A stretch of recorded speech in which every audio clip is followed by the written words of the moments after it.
କନ୍ଧମାଳରେ 80ତମ ଜିଲ୍ଲାସ୍ତରୀୟ ସ୍ୱାଧୀନତା ଦିବସ ପାଳନ ନିମନ୍ତେ ପ୍ରସ୍ତୁତି ବୈଠକ ଅନୁଷ୍ଠିତ। ଚଳିତ ବର୍ଷ 80ତମ ଜିଲ୍ଲାସ୍ତରୀୟ ସ୍ୱାଧୀନତା ଦିବସ ପାଳନକୁ ସୁଚାରୁ ରୂପେ ଓ ଗରିମାମୟ ଭାବେ ଆୟୋଜନ କରିବା ଉଦ୍ଦେଶ୍ୟରେ ଆଜି ଜିଲ୍ଲାପାଳଙ୍କ ସମ୍ମିଳନୀ କକ୍ଷରେ ଏକ ପ୍ରସ୍ତୁତି ବୈଠକ ଅନୁଷ୍ଠିତ ହୋଇଯାଇଛି। କନ୍ଧମାଳ ଜିଲ୍ଲାପାଳ ତଥା ଉତ୍ସବ ପାଳନ କମିଟିର ଅଧ୍ୟକ୍ଷ ବେଦଭୂଷଣଙ୍କ ଅଧ୍ୟକ୍ଷତାରେ ଆୟୋଜିତ ଏହି ବୈଠକରେ ସ୍ୱାଧୀନତା ଦିବସ ପାଳନ ସମ୍ବନ୍ଧୀୟ ବିଭିନ୍ନ କାର୍ଯ୍ୟକ୍ରମ ଓ ପ୍ରସ୍ତୁତି ଉପରେ ବିସ୍ତୃତ ଆଲୋଚନା କରାଯାଇଥିଲା। ବୈଠକରେ ନିଷ୍ପତ୍ତି ଅନୁଯାୟୀ ଆସନ୍ତା 15 ଅଗଷ୍ଟ ସକାଳ 9ଟାରେ କନ୍ଧମାଳ ଷ୍ଟାଡିୟମଠାରେ ଜିଲ୍ଲାସ୍ତରୀୟ ସ୍ୱାଧୀନତା ଦିବସ ପାଳନ କରାଯିବ। ମୁଖ୍ୟ ଅତିଥି ଜାତୀୟ ପତାକା ଉତ୍ତୋଳନ କରିବା ସହ ପ୍ୟାରେଡ୍ ଅଭିବାଦନ ଗ୍ରହଣ କରିବେ।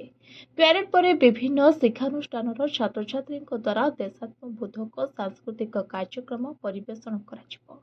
ସ୍ୱାଧୀନତା ଦିବସ ଅବସରରେ ଭୋର ସମୟରୁ ଜିଲ୍ଲା ସୂଚନା ଓ ଲୋକସମ୍ପର୍କ ବିଭାଗ ପକ୍ଷରୁ ରାମଧୁନ ସହ ପ୍ରଭାତ ଫେରି ଅନୁଷ୍ଠିତ ହେବା ସହ ବିଭିନ୍ନ ମହାପୁରୁଷଙ୍କ ପ୍ରତିମୂର୍ତ୍ତିରେ ପୁଷ୍ପମାଲ୍ୟ ଅର୍ପଣ କରାଯିବ। ସକାଳ 7:30ଟାରେ ସମସ୍ତ ସରକାରୀ କାର୍ଯ୍ୟାଳୟ ଓ ବେସରକାରୀ ଅନୁଷ୍ଠାନରେ ଜାତୀୟ ପତାକା ଉତ୍ତୋଳନ କରାଯିବ। ସେହିପରି ଉତ୍ସବର ପୂର୍ବଦିନ ସମସ୍ତ ସରକାରୀ କାର୍ଯ୍ୟାଳୟ, ଅନୁଷ୍ଠାନ ଓ ବ୍ୟବସାୟିକ ପ୍ରତିଷ୍ଠାନଗୁଡ଼ିକୁ ଆଲୋକମାଳାରେ ସଜାଯିବା ପାଇଁ ଅନୁରୋଧ କରାଯିବ। ତେବେ ପ୍ୟାରେଡ୍ ଅଭିବାଦନ ଗ୍ରହଣ ପରେ ମୁଖ୍ୟ ଅତିଥି ଜିଲ୍ଲା କାରାଗାର ପରିଦର୍ଶନ କରି ଅନ୍ତେବାସୀମାନଙ୍କୁ ସାକ୍ଷାତ କରିବେ।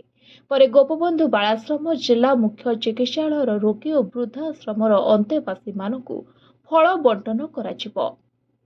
ଏଥିସହ ଫୁଲବାଣୀ ରକ୍ତ ଭଣ୍ଡାରଠାରେ ଆୟୋଜିତ ସ୍ୱେଚ୍ଛାକୃତ ରକ୍ତଦାନ ଶିବିରରେ ଯୋଗ ଦେଇ ରକ୍ତଦାତାମାନଙ୍କୁ ଉତ୍ସାହିତ କରାଯିବ। ସନ୍ଧ୍ୟାରେ ସାଂସ୍କୃତିକ ବିଭାଗ ପକ୍ଷରୁ ଆକର୍ଷଣୀୟ ସାଂସ୍କୃତିକ ସନ୍ଧ୍ୟାରେ ଆୟୋଜନ କରାଯିବ।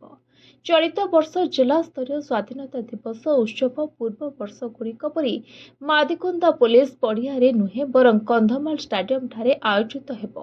ଏହି ପ୍ରସ୍ତୁତି ବୈଠକରେ କନ୍ଧମାଳ ଆରକ୍ଷୀ ଅଧୀକ୍ଷକ ରମେନ୍ଦ୍ର ପ୍ରସାଦ, ଅତିରିକ୍ତ ଜିଲ୍ଲାପାଳ କୁଶଳ ଚନ୍ଦ୍ର ନାୟକ ଓ ଭକ୍ତବନ୍ଧୁ ଜନାର୍ଦ୍ଦନ ଦଳେଇ, ମୁଖ୍ୟ ଉନ୍ନୟନ ଅଧିକାରୀ ତଥା ଜିଲ୍ଲା ପରିଷଦର କାର୍ଯ୍ୟନିର୍ବାହୀ ଅଧିକାରୀ ଶମ୍ଭୁନାଥ ନନ୍ଦୀ, ଉପଜିଲ୍ଲାପାଳ ଫୁଲବାଣୀ ଭିକାରୀ ସାହୁ, ଭାରପ୍ରାପ୍ତ ଜିଲ୍ଲା ସୂଚନା ଓ ଲୋକସମ୍ପର୍କ ଅଧିକାରୀ ନଳିନୀକାନ୍ତ ସାହୁ, ଉପଖଣ୍ଡ ସୂଚନା ଓ ଲୋକସମ୍ପର୍କ ଅଧିକାରୀ ଫୁଲବାଣୀ ଆଡିସନାଲ ନାୟିକାଙ୍କ ସମେତ ସମସ୍ତ ଜିଲ୍ଲାସ୍ତରୀୟ ଅଧିକାରୀ, ବିଭିନ୍ନ ସଂଗଠନର ପ୍ରତିନିଧି ଓ ଗଣମାଧ୍ୟମ ପ୍ରତିନିଧିମାନେ ଉପସ୍ଥିତ ଥିଲେ। କନ୍ଧମାଳ ଜିଲ୍ଲାରୁ ରୋହନ କୁମାର ନନ୍ଦଙ୍କ report, voice of Odisha live.